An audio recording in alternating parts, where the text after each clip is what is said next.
Geometrical drawing में पहला प्रश्न है, ए बी रेखा पर साधारण रीति से एक ही आकृति में पंचभुज, षटभुज तथा सप्तभुज बनाओ।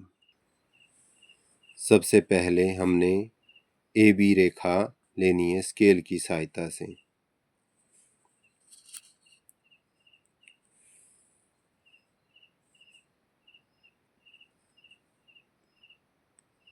ए बी रेखा हमने स्केल की सहायता से ले ली, ए और बी। अब ए बी रेखा का हमने करना है समद्वि भाजन। समद्वि भाजन करने के लिए क्या करते हैं, पहले ए बिंदु को केंद्र माना, आधे से जितनी ज़्यादा प्रकार खोली और चाप लगा दी।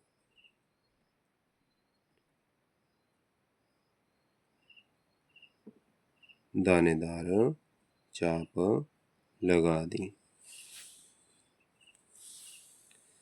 फिर बी को केंद्र माना, उतनी ही प्रकार खुली रखी, हिलानी नहीं है प्रकार को, और फिर जो चाप लगाई थी उसको अलग चाप से काट दिया, जो हमने ए बी दोनों बिंदुओं से चापें लगाई।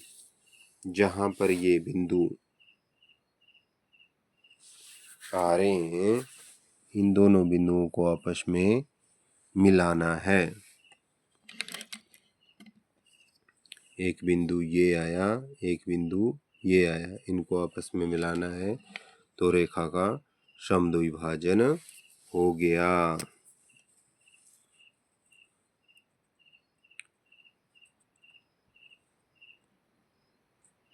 ध्यान से मिलाना है, बिंदु आगे पीछे ना हो जाए।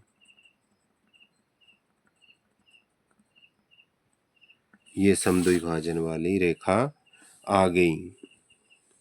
अब बी बिंदु को केंद्र मानना है, बी को भी मान सकते हैं और ए को भी मान सकते हैं। हम बी पर बना रहे हैं तो बी को केंद्र माना, अगर ए पर बनाएंगे तो ए को केंद्र मानना है, अगर बी पर बनाएंगे तो बी को केंद्र माना। हम बी पर बना रहे हैं तो बी को केंद्र माना, और बी बिंदु से हमने लंब उठाना है ऊपर को, तो 90 अंश का कोण बनाएंगे। पहले ये 60 का बना, ये 120 का बना, अब 120 का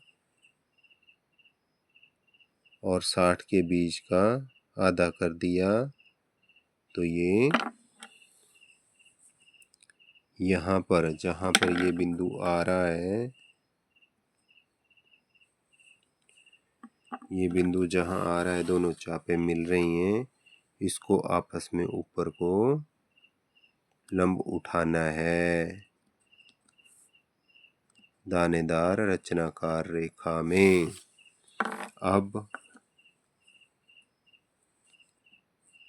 बी बिंदु को केंद्र मानकर ए बिंदु जितनी प्रकार खोलकर, ए बिंदु जितनी प्रकार खोली और दानेदार चाप लगानी है। किस रेखा पर, जो ये हमारे पास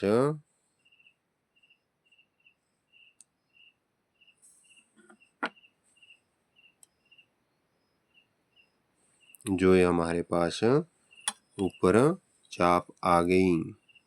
चाप और ये जो लाइन है लंब की, ये जहाँ मिल रही हैं, उस बिंदु का नाम दिया के।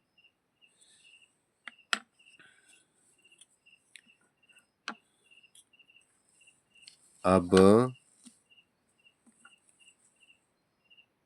के बिंदु और ए बिंदु को आपस में मिलाना है।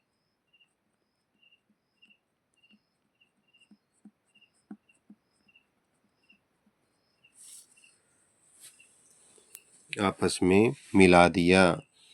जहाँ पर ये बिंदु आया था हमारे पास जे, और ये रेखा जो है समद्विभाजन वाली, इसको आगे बढ़ा देना है, थोड़ा लंबा कर देना है इसको। ये रेखा आई हमारे पास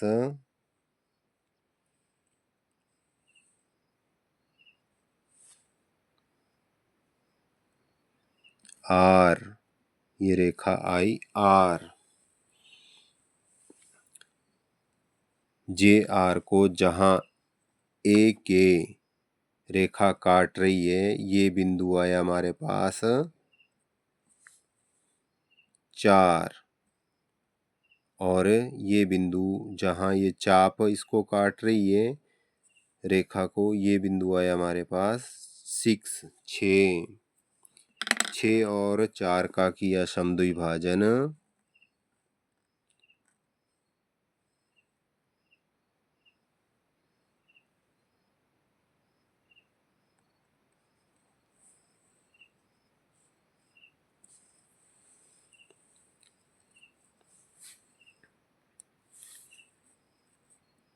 और अब रखा 6 पे और इसका समद्विभाजन कर दिया। जहां पर ये दोनों चापें कट रही हैं आपस में, वो बिंदु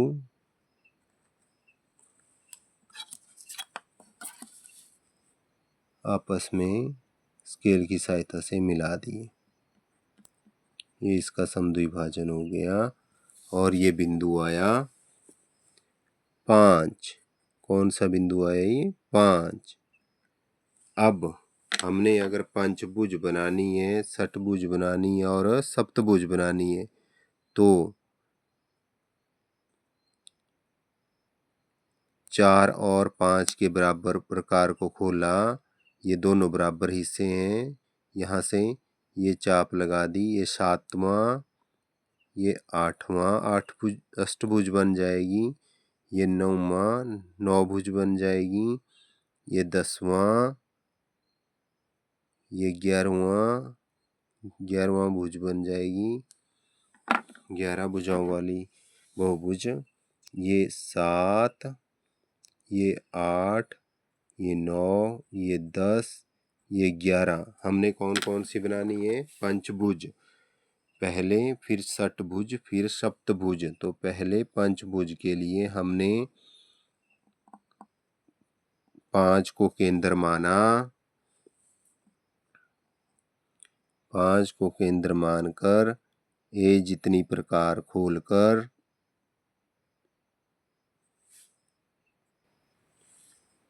ए को केंद्र मानकर हमने चाप लगानी है।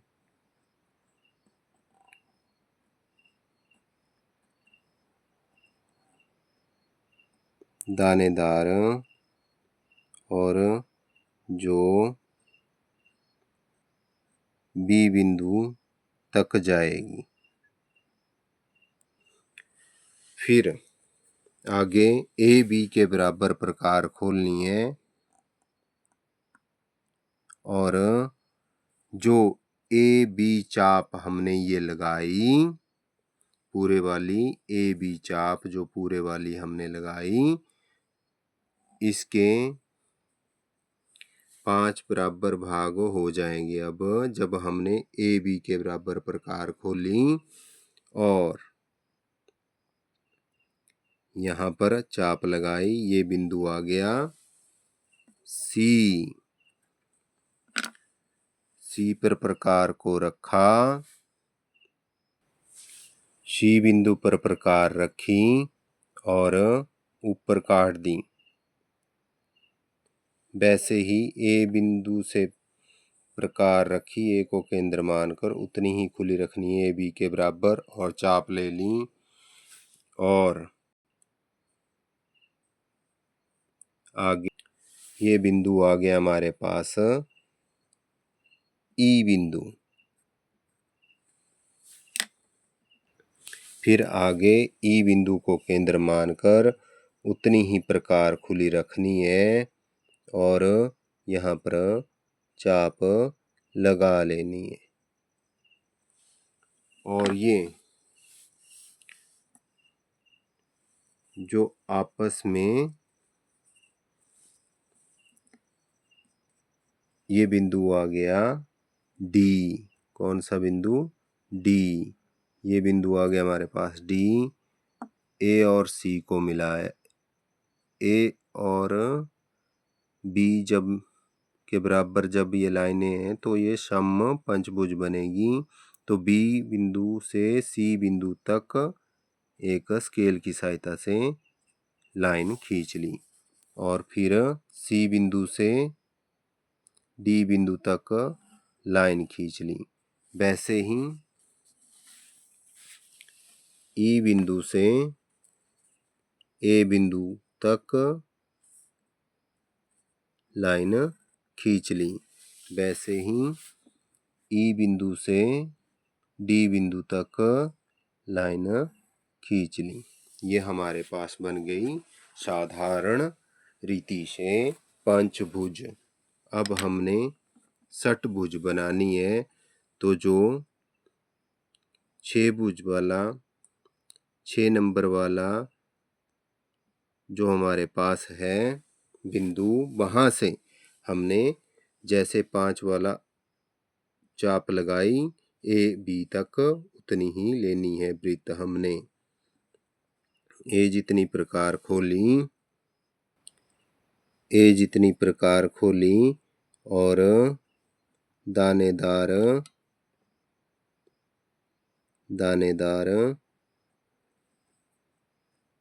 चाप लगा दी, वृत्त भी बन जाएगा अगर इसको बनाना है। पर ये हम बड़ी चाप ले रहे हैं जो ए बिंदु से होती हुई बी बिंदु तक मिलेगी। ठीक है भाई, इतना हो गया। अब इस चाप को लगाने के बाद ए बी जितनी प्रकार खोलनी है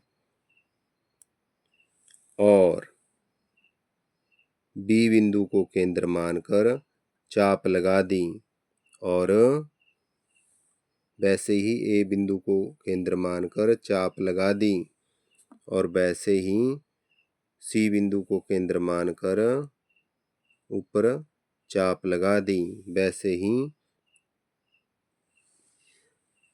ये बिंदु सी नहीं है, ये बिंदु है एल और ये बिंदु है एफ बिंदु। ये ई बिंदु इसके बीच में आ गया, इसको आगे पीछे लिख लो। ये ई यहाँ है बिंदु, यहाँ पर जो है ये बिंदु एफ आ गया और एफ के आगे ये चाप हमने लगा दी। एल और एफ बिंदु आ गए हैं और ये हमारे पास चाप लगाई थी हमने ऊपर को। ये कौन सा बिंदु आ गया? एन और ये आ गया ओ। इन सभी बिंदुओं को आपस में मिलाना है। जैसे बी एल को आपस में मिलाया, फिर एन एल को आपस में मिलाया, फिर ओ एन को आपस में मिलाया, फिर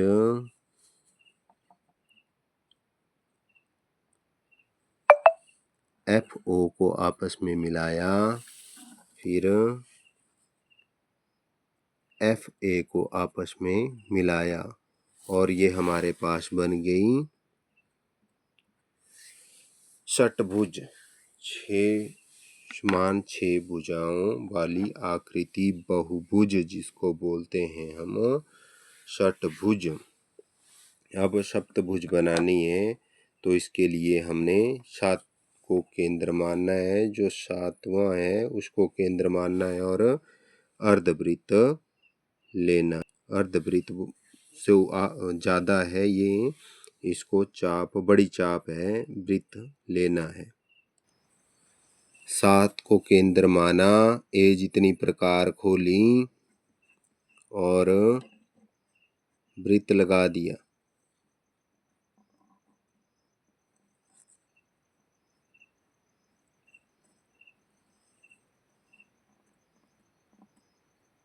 दानेदार लेना है ये वृत्त, और ये जाएगा बी तक। बी तक गया। अब ए बी जितनी प्रकार खोलनी है, ए बी जितनी प्रकार खोली और ए बी जितनी प्रकार खोलने के बाद चाप लगानी है बी को केंद्र मानकर। ये बिंदु आ गया एम। आगे बिंदु आ गया जहाँ चाप कट रही है, ये बिंदु आ गया एन, और उसी तरह से ये बिंदु आ गया हमारा पी। पी बिंदु। इसी तरह से हमने ए को केंद्र मानकर चाप लगानी है। ये आ गया हमारे पास बिंदु एस, और यहीं से फिर से चाप लगानी है हमने। ये बिंदु आ गया हमारे पास एच। कौन सा बिंदु?